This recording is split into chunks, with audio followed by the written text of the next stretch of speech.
حضرت فرید الدین عطار رحمۃ اللہ تعالی علیہ نا، یہ صاحب تذکرۃ الاولیاء، اتنے اللہ تبارک و تعالیٰ کے قریبی لوگوں میں سے ہوئے ہیں کہ پھر انہوں نے نا مقربین کی لسٹ بنائی، یعنی تذکرۃ الاولیاء لکھی، اللہ کے بندوں کے حالات انہوں نے جمع کیے۔ یہ عطار تھے، عطر بیچتے تھے۔ عطر کا کاروبار ایک مہنگا کاروبار ہے۔ عرب شریف میں اللہ تعالیٰ ہم سب کو زیارت نصیب کرے تو سونے والی دکان کے ساتھ عطر کی دکان ہوتی ہے، یعنی اتنا کرایہ وہ بندہ دے رہا ہے اتنا یہ دے رہا ہے۔ اتنا مہنگا بزنس ہے کہ لوگ اسے سونے چاندی کے برابر جانتے ہیں۔ بڑا مہنگا کاروبار تھا۔ فرماتے مہنگی مہنگی خوشبوئیں میں نے سجائی ہوئی تھیں۔ ایک دن ایک درویش بابا جی آ گئے تو 2 4 5 بوتلیں انہوں نے دیکھی، خوشبو لینی تھی۔ تو یہ اچھے سیل مین ہوتے ہیں، یہ گاہک کو جانے نہیں دیتے۔ فرماتے میں نے بھی آگے بڑھ کے بابا جی سے کہا، جب انہوں نے دیکھ لی کافی چیزیں تو میں نے آگے بڑھ کے کہا کہ بزرگوں کیا چاہیے، مجھے حکم کریں میں دیتا ہوں۔ کیا دیکھ رہے ہیں، کون سی خوشبو چاہیے؟ تو بابا جی فرمانے لگے پتر میں تو دیکھ رہا ہوں کہ تیری جان بڑی مشکل سے نکلے گی۔ تو میں دنیا دار بندہ تھا، مجھے بڑا غصہ آیا۔ میں نے کہا بابا وہ کیوں؟ میں نے کہا پتر مال ہی بڑا جمع کیا ہے، مرے گا کبھی یہ والی شیشی یاد آئے گی، کبھی وہ والی یاد آئے گی۔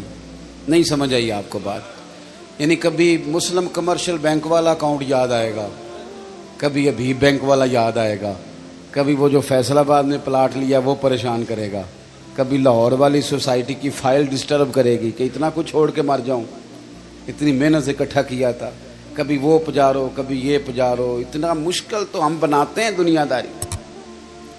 کہا تو نہیں مرے گا تو یہ چیزیں یاد آئیں گی۔ فرماتے میں دنیا دار تھا، دنیا دار کو نصیحت کریں تو غصہ کرتا ہے۔ کہتے ہیں میں نے کہا اچھا بابا میری جان مشکل سے نکلے گی تو تیری کیسے نکلے گی؟ فرماتے کہنے لگے بیٹے ادھر آ دکھاؤں۔ کہتے ہیں میں مڑ کے اوپر سے ہو کے بزرگوں کے قریب آیا، وہ میری دکان کے فرش پہ لیٹے کلمہ پڑا، روح پرواز کر گئی۔ عرش فرشتے بانگا ملیاں، مکے پہ گیا شور، بلے شاہ آسان نہیں ہوں مرنا، یہ تے مر گیا ہی کوئی ہور، تے نالے وارث شاہ وہ کدوں مر دے جنہ کیتیاں نیک کمائیاں نے۔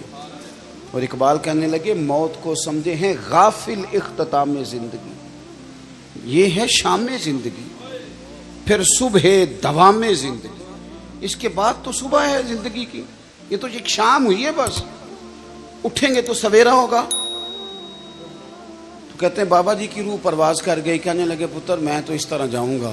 فرماتے ہیں میں نے کفن دفن کیا، میں نے جنازہ پڑھا، میں نے دفن کیا، کوئی وارث نہیں ملا، اسی کسی دے کچھ نہیں جے لگ دے، نہ کوئی ساڈا دردی۔ کہتے میں نے دفن کیا۔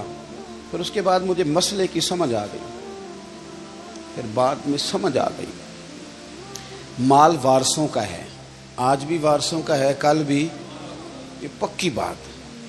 اور وارث اپنی اپنی طبیعت کے ہیں، اپنے اپنے مزاج کے ہیں۔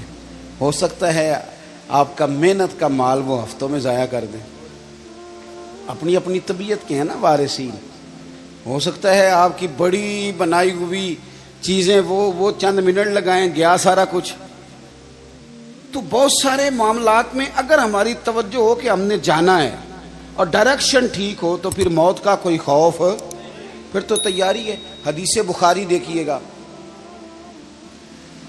حضرت ابو ہریرہ رضی اللہ تعالیٰ عنہ بھی حدیث کے راوی ہیں، اور ایک مقام پہ اسی حدیث کو حضرت انس بن مالک رضی اللہ تعالیٰ عنہ نے بھی روایت کیا ہے۔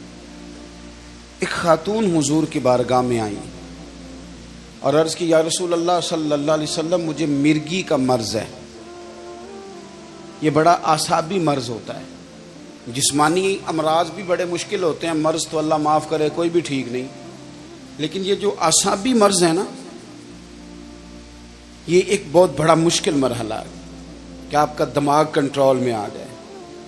تو مرگی کا مرض بندے کو بے ہوش کر دیتا ہے، اعصاب کنٹرول کر لیتا ہے، جسم بھی قبضے میں آ جاتا ہے، اور پھر خاتون ہو تو ویسے ہی حوصلہ کم ہوتا ہے۔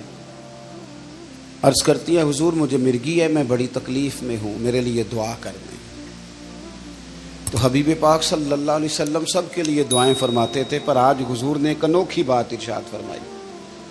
حضور فرمانے لگے اگر تو کہے تو دعا کر دیتا ہوں، اللہ شفا دے گا، اور اگر تو کرے صبر، اس کا معنی کیا ہے کہ مرگی کے ساتھ ہی گزارا کرے۔ نہیں سمجھ آ رہی بات کی؟ مرگی کے ہم مانتے نہیں، ویسے مرض جو آتا ہے نا وہ جاتا کم ہی ہے، گزارا اس کے ساتھ ہی کرنا پڑتا ہے۔ ہم پتہ کیا کرتے رہتے ہیں، ہم پریشان ہو جاتے ہیں، ٹینشن لے لیتے ہیں، لیکن اس کے ساتھ جینا نہیں سیکھتے۔ اپنی بیماریوں، آزمائشوں، پریشانیوں کے ساتھ جینا سیکھے۔ جن کو ان کے ساتھ جینا آ جاتا ہے نا، وہ زندگی کا سارا سکون حاصل کر لیتا ہے، وہ ساری آسانیاں پا جاتا ہے، جسے اپنی مشکلات کے بیچ جینا آ گیا۔ اور جو بیچارہ دل چھوڑ کے بیٹھ گیا، اوہو بس یہ آخری ٹینشن ہے، اس کے بعد مر جانا ہے، وہ گیا کام سے۔ مشکلات ہی تو ایک ایسا وقت ہوتا ہے جہاں انسان کی صفائی بھی ہوتی ہے، وہ نکھر بھی جاتا ہے، تربیت بھی ہو جاتی ہے، اور ایک اچھی ٹریننگ اس کی ہوتی ہے، پھر اگلے مرحلے اس کے لیے آسان ہو جاتے ہیں۔ حضور نے فرمایا اگر تو کہے دعا کرتا ہوں اللہ شفا دے گا، اور اگر تو کرے صبر، گویا اس کے ساتھ ہی گزارا کرے، تو پھر کیا ملے گا؟ حضور فرمانے لگے رب حساب نہیں لے گا، بغیر حساب کے جنت عطا کرے گا۔ ہم سے ویسے پوچھا جائے تو ہمیں شفا ہی چاہیے، کیونکہ یؤمنون بالغیب کے جو معاملات ہیں نا، ان پر یقین رکھنا کامل لوگوں کا طریقہ ہے۔ کہا آپ بتائیں شفا کے جنت، تو صحابہ کہتے ہیں ایک منٹ نہیں لگایا بی بی نے سوچنے پہ، عقیدہ پختہ تھا نا، انہیں پتہ تھا کہ دراصل ہمارا فائدہ یہ ہے کہ ہماری آخرت ٹھیک ہو، بچ جائیں۔